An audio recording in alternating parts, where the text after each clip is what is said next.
ተመልካቾቻችን አስኳላ ነው የተከታተላችሁ የምትገኙት የፋሲሎ ቅድመ አንደኛ ደረጃ ላይ ተገኝተናል። ፋሲሎ ቅድመ አንደኛ ደረጃ ትምህርት ቤት በክረምት ወራት የትምህርት ቤት ግንባታ እያከናወነ ነው የሚገኘው።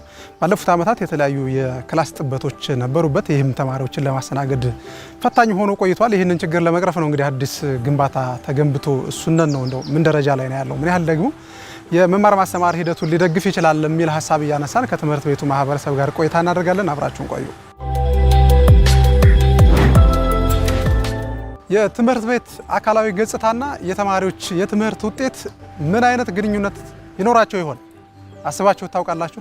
ጥናቶች እንደሚያሳዩት እስከ 11 በመቶ የሚደርስ የውጤት ቅነሳ ሊያመጣ ይችላል። ውብ ባልሆኑ ትምህርት ቤቶች የሚማሩ ተማሪዎች ወደ ትምህርት ቤት የመምጣት ምጣኔያቸው እስከ 30 በመቶ ሊቀንሱ ይችላል። እስከ 49 በመቶ የሚሆን የመማር ተነሳሽነትን በመቀነስ ከፍተኛ ጫና ይፈጥራል ማለት ነው። እናም የትምህርት ቤቶች ውበት ከተማሪዎች የመማር ተነሳሽነትና ውጤት ጋር ቀጥተኛ ግንኙነት አለው ማለት ነው። በፋሲሎ አንደኛ ደረጃ ትምህርት ቤት ተገኝተን ባለፉት ዓመታት የነበረው የትምህርት ቤቱ አጠቃላይ ገጽታ በመማር ማስተማር ሂደቱ ላይ ምን አይነት ጫናዎች እየፈጠሩ እንደሆነ ደግሞ ሐሳቦችን እንጋራለን። አብራችሁን ቆዩ። ችግሩ አንደኛ ይሄኛው ክላስ ቆርቆሮ በቆርቆሮ ስለሆነ ይሞቅ ነበረ። እንደገና ከዚህኛው ክላስም ደግሞ ጥራር በጥራር ነበረ እና ያ ሙቀት አለው፣ ጮራ ይገባል፣ አስቸጋሪ ነበረ። የክፍል ጥበት ከነበረብን ቆይቷል። ቆርቆሮ በቆርቆሮ እያስተማርን ነበር። ከዛ ውጭ ደግሞ ወላጁ ለምን ልጆቻችን ቆርቆሮ በቆርቆሮ ላይ ይማራሉ፣ እንዴት እናንተስ ግፊት ማታደርጉ የሚል ነገር ነበረ። በጣም ጠባብ ክላስና ቆርቆሮ በቆርቆሮ ሆኖ በጣም የሚያቃጥል አይደለም። ለህፃናት ቀርቶ ለትልልቅም እንደው ለኛም ራሱ ምቹ ያልሆነ ክላስ ነበረ። አነሰ ቢባል አሁን አንድ አነስተኛ ተማሪ ያዘች መምህር 40 እና 45 ነው ያዘች እና ንጽጽሩ አይገናኝም። ስንሰለጥን 35 ቢበዛ 35 ነው ተማሪ መምህር ጥምርተው።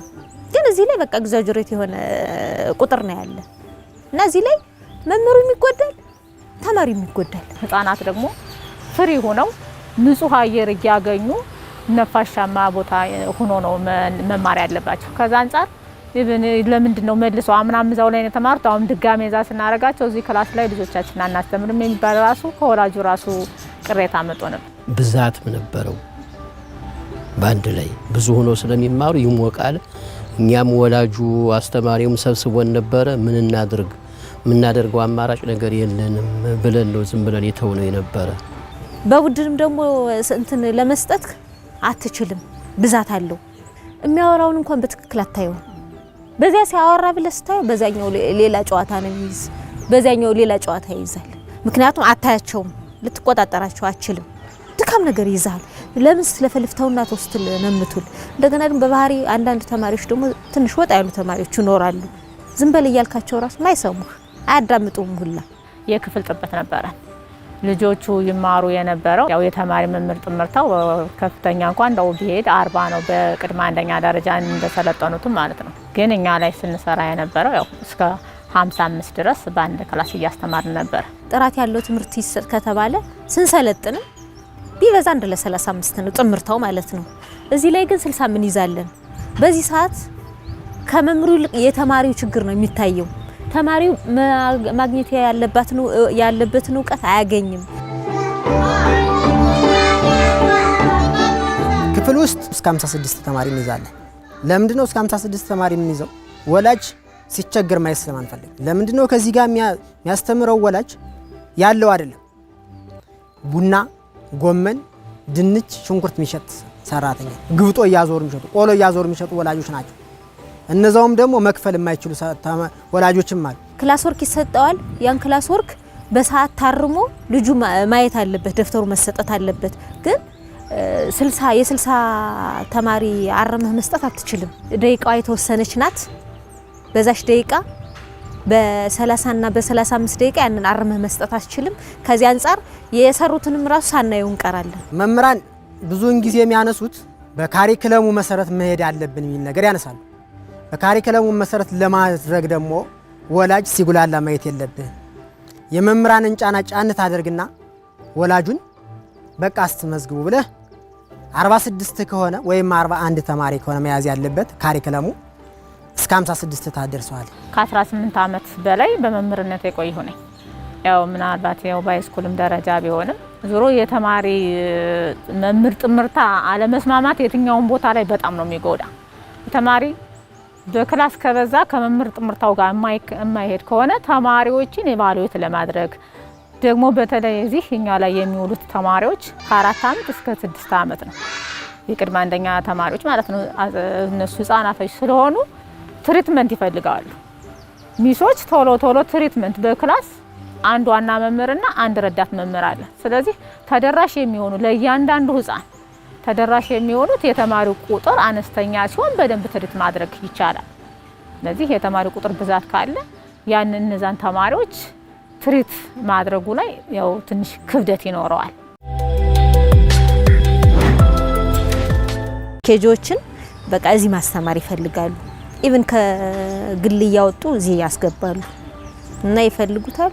9 ሰዓት 10 ሰዓት እዚህ ተኝቶ መጥተው ያስመዘግባሉ። እኛ 2 ሰዓት ምናምን ሲል እኛ የለንም ቦታ ጨርሰናል፣ በቃ ምዝገባ ጨርሰናል። ግን ምንድነው እዚህ አካባቢ ያለው ወላጅ በሙሉ በጣም ይቸገራሉ ለማስተማር። ያራቅ ብለው ሄደው እንዳያስተምሩ አቅሙ የላቸውም። በዚያ ላይ እንትኑ ጥምርታው እስከ 60 የሚያዝንበት አለ፣ 1 ለ60። ምክንያቱም እጥረት ስላለ አናስተምርም ብለን ከምንሰዳቸውና ያ ልጅ ሳይማር ቤቱ ከሚቀመጥ ይሻላል በሚለው እስከ 60 ላይ ይዘናል።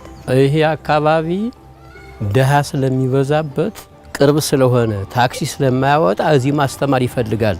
የዚህ አካባቢ በሙሉ 15ም 16ም 3ም እና እዚህ ይመጣል፣ ይመዘገባል። ሲተርፍ መመለስ ብቻ ነው የነበረ። ኬጅ 3ን ያሰናበትናቸው 45 ተማሪ ካሉ 45ቱን ተማሪ ባሰናበትንበት ልክ 45 ተማሪ ብቻ ነው የምንቀበለው። ምክንያቱም ያለችን ክላስ ያቺ ብቻ ስለሆነ፣ ስለዚህ የ45 ልጅ ወላጅ ካስተናገርነ 50 ወላጅ ቢኖር 5 ወላጅ ሄደ ማለት ነው። ያ ምን ይሆናል? ያ ወላጅ እድሜ ልኩን እንዳማረረ ይኖራል። እንደዚህ አድርገውኝ መምህራን እንደዚህ አድርገውኝ ወማ እንደዚህ አድርገውኝ ተነግረውም እንደዚህ ነው ብትላቸውም አይረዱ።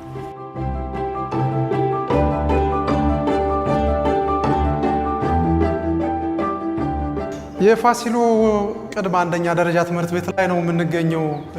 በአጠቃላይ እንግዲህ በትምህርት ቤቱ የተለያዩ ጫናዎች እንደነበሩ ወላጆች፣ መምህራን ያነሱልን ነበረ። እንግዲህ ግንባታዎቹንም ዞር እያልን እያየን ነው። እነዚህ ደግሞ በትምህርት ቤቱ ማህበረሰብ ለመምህራንም ጫና ያቀላሉ። ለተማሪዎች የመማር ማስተማር ሂደትም እንዳጠቃላይ ከፍተኛ የሆነ አስተዋጽኦ ይኖራቸዋል። በዚህ ትምህርት ቤት ግንባታ ላይ ደግሞ የተለያዩ በርካታ የማህበረሰብ ክፍሎች ለምሳሌ የአካባቢው ማህበረሰብ፣ የባህር ዳር ከተማ አስተዳደር ትምህርት መምሪያ እና ሌሎችም አጋር አካላት አብረው ተካተውበታል። እነዚህ ናቸው እንግዲህ የነዚህ ትብብር ውጤት ነው እነዚህን ክላሶች እነዚህን የህፃናት መማሪያ ክፍሎች መገንባት የቻለውና ትምህርት ቤቶቹ እንዲህ መገንባታቸው ሌሎችም ትምህርት ቤቶች በዚህ ልክ የክፍል ጥበታቸው ቢስተካከል በህፃናት የመማር ማስተማር ሂደት ላይ ከፍተኛ የሆነ በጎ ተጽዕኖ ማሳረፍ ይችላል። አስቀድመን ስናነሳቸው የነበሩ በትምህርት የመማር ፍላጎት ተነሳሽነትን ሊቀንሱ የሚችሉ ነገሮችንም ማስተካከል ስለሚቻል ትምህርት ቤቶች ታድሰው የተሻለ የመማር ማስተማር ሂደት እንዲኖራቸው ማድረግ ከሁላችንም የሚጠበቅ ነው። በዚህ ትምህርት ቤት ግንባታ ላይ የባለድርሻ አካላት ተሳትፎ ምን ይመስል ነበር የሚሉ ሀሳቦችን ደግሞ እያነሳን ቆይታ እናደርጋለን። አብራችሁን ቆዩ። ከመምሪያ ብዙ ጊዜ እኔ ወመ ከጀመርኩ ጀምሬ ከበፊት የነበረችው አርሰ መምህር ትይዝ ባለም ሳትመጣ ሌላ አርሰ መምህር ነበረች። ከሷ ጋር ሆኖ ብዙ ግፊት አድርገን ከዛ ግፊት በኋላ እሷ ለጦረታ ስትወጣ ትምህርት ቤቱን ሳታስጀምርልኝ እንዳትለቅ ብላ ከዶክተር ጋር በነበረው ነገር በዶክተር ግፊት ትምህርት ቤቱ የመሰረት ድንጋይ እንዲጣል ተደርጓል። እንደዚህ አይነት ሀሳብ መጣ። ይህ ሀሳብ መጣ፣ ተሰበሰብነ፣ ስንወያይ መጀመሪያ ፕላንና ካርታ የለውም ቦታው። ይህ ቦታ ፕላንና ካርታ እንዲሰራለት ቀበሌውን በተደጋጋሚ ብንጠይቀው ፍቃደኛ አይደለም። አንድ ደብዳቤ ሰጠን። ቀበሌ 8 ላለው ከተማ አገልግሎት ለዚያ ጻፈልን። ያ ወረቀት ሄደ፣ እንደገባ ሰውየው የለም፣ ፍቃድ ወጧል ተባለ። ብንመላለስ መልስ የሚሰጠን አጣን። ያ ወረቀትም ቀበሌውም ሳይጠይቅ እኛም ብንጠይቅ መልስ አጥተን ይቀራል። የገነባልን ያው ሴፍቲኔት ነው።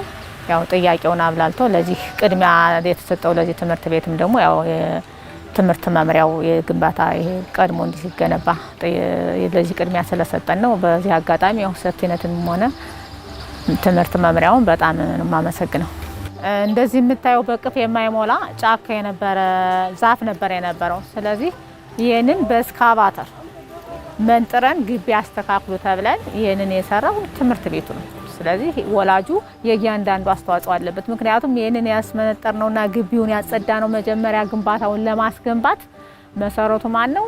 ህዝቡ ነው፣ ወላጁ ነው። ወላጁ በሚዋጣው በተሳተፈው ሂሳብ ነው ይሄንን እስካቫተር ከ300 ሺህ ብር በላይ ይሄንን ግቢው ለማጸዳት ወጪ አድርገናል፣ ተጠቅመናል። ስለዚህ አሁንም በተመሳሳይ ወላጁም ከፍተኛ አስተዋጽኦ አድርጓል። በዚህ አጋጣሚ ወላጆችንም እናመሰግናለን።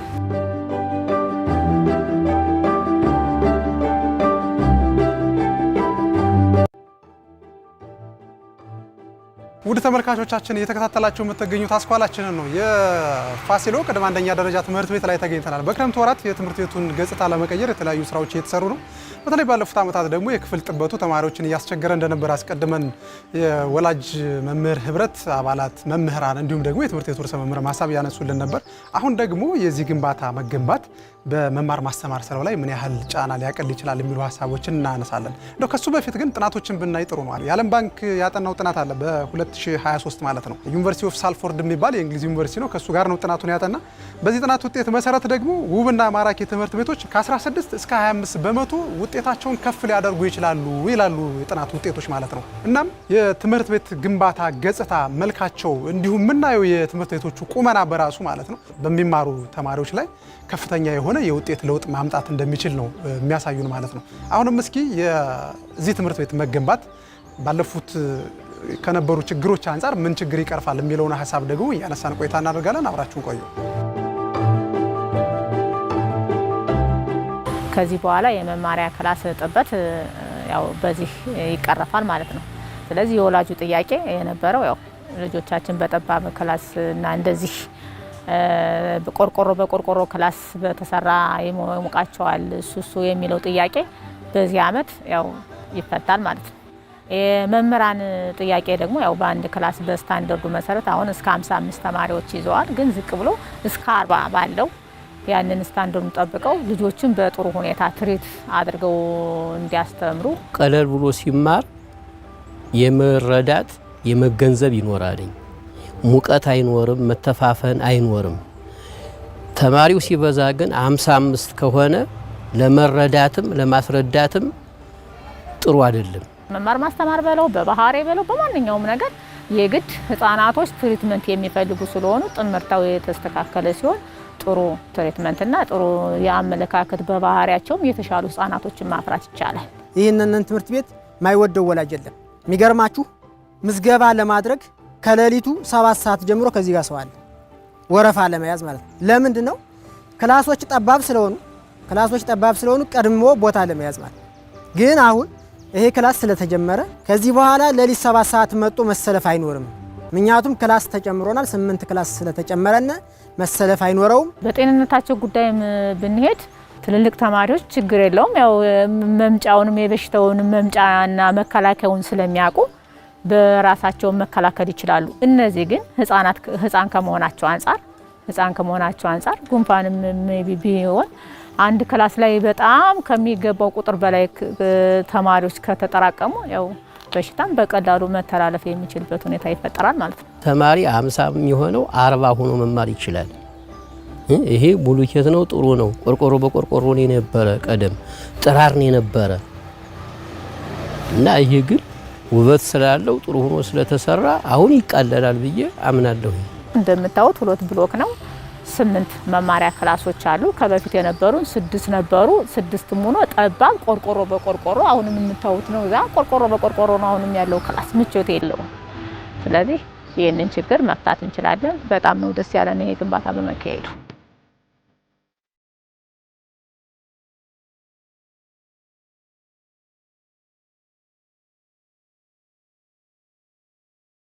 የልጆች መመገቢያ አዳራሽ የለንም። በጀርባ ያለው እጥር ፈርሶብናል። እሱም የምታዩት እጥሩ አርጅቷል። በእንትኑ ደግሞ ይህንን ኮንቲነር ለትምህርት ቤቱ ገቢ ተደርጎ ትምህርት ቤቱ ገቢ የሚያገኝበትን ነገር ቢስተካከል።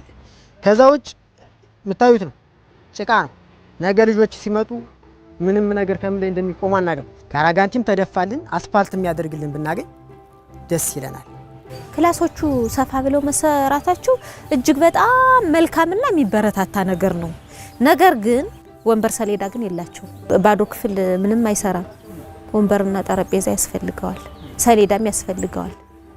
የልጆች ደግሞ የሚጫወቱበት ነገር ውስጥ ላይ ሆነው ልጆች ናቸው ኬጂ ላይ የሚበዛውን ሰዓት እንደዚህ በሞንቶሰሪ ማሪያ ሞንቶሰሪ እቃዎች አሉ፣ እነሱ ያስፈልጋሉ።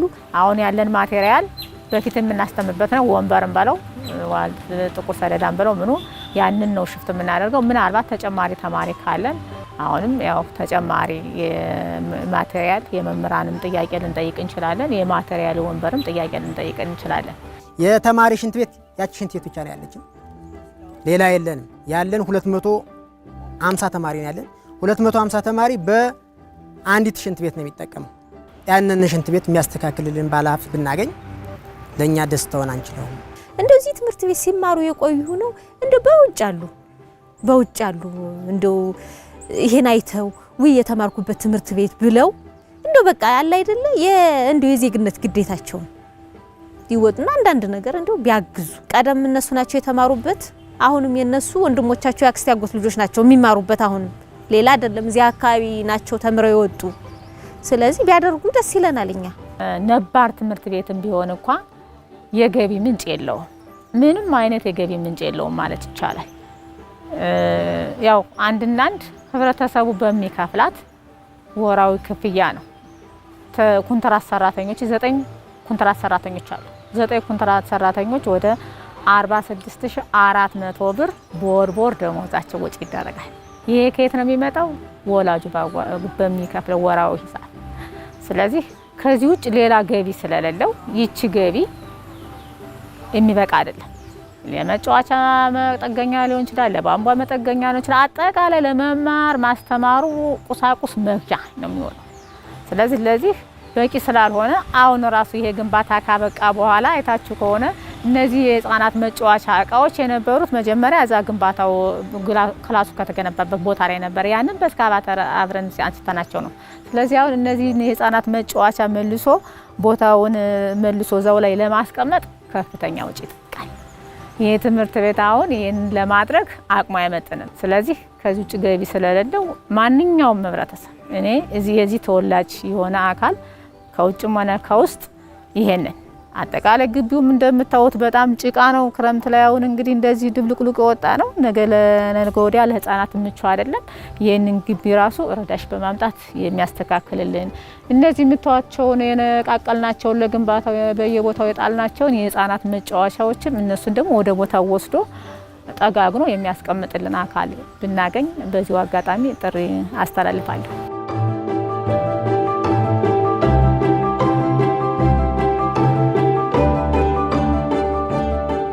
ፋሲሎ ቅድመ አንደኛ ደረጃ ትምህርት ቤት ላይ ተገኝተን በአጠቃላይ የትምህርት ቤቱ ቁመና ለመማር ማስተማር ምን ያህል አስቸጋሪ እንደነበረ እያነሳን ነበረ።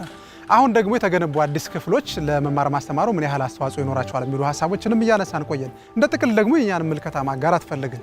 የፋሲሎ ቅድመ አንደኛ ደረጃ ትምህርት ቤት 1973 ዓመተ ምህረት የተጀመረ ትምህርት ቤት ነው። በጣም አንጋፋ ነው። ግን የእድሜውን ያክል ደግሞ መድረስ ባለበት ደረጃና ሊያሟላቸው የሚገቡ ግብአቶች ተሟልተውለታል ብለን አናምንም። ምክንያቱም ክፍሎቹ እንኳን የሰፉት ገና አሁን ነው። የህፃናት ለመጫወቻ የሚሆኑ ነገሮችም ገና ያስፈልጋሉ። እዚህ ላይ እንደው ከስፋት አንጻርም ካየ ነው ቦታው ለህፃናት መማሪያ ምቹም ቢሆን ግን ደግሞ እንዳይጎዱ ደግሞ መሟላት ያለባቸው ነገሮች መስተካከል ያለባቸው ነገሮች አሉ። ትምህርት ቤቱ ደግሞ አስቀድመን ስናነሳም እንደነበረው በአቅም የራሳችን የሆነ የገቢ ምንጭ ስለሌለን ብታግዙን የሚሉ ሀሳቦችም አሉ። ጥቁር ሰሌዳ ያስፈልጋል። ገና ብዙ ያልተሟሉ ነገሮች አሉ። ክፍሉ ብቻ ነው ሰፋ የተደረገውና ለህፃናት መጫወቻ የሚሆኑ ቁሳቁሶችን በማሟላት ወንበሮችን በማስተካከል በዚህ በኩል ደግሞ ማገዝ ይቻላል። አስኳላችን እንደቀጠለ ነው። አብራችሁ ቆዩ።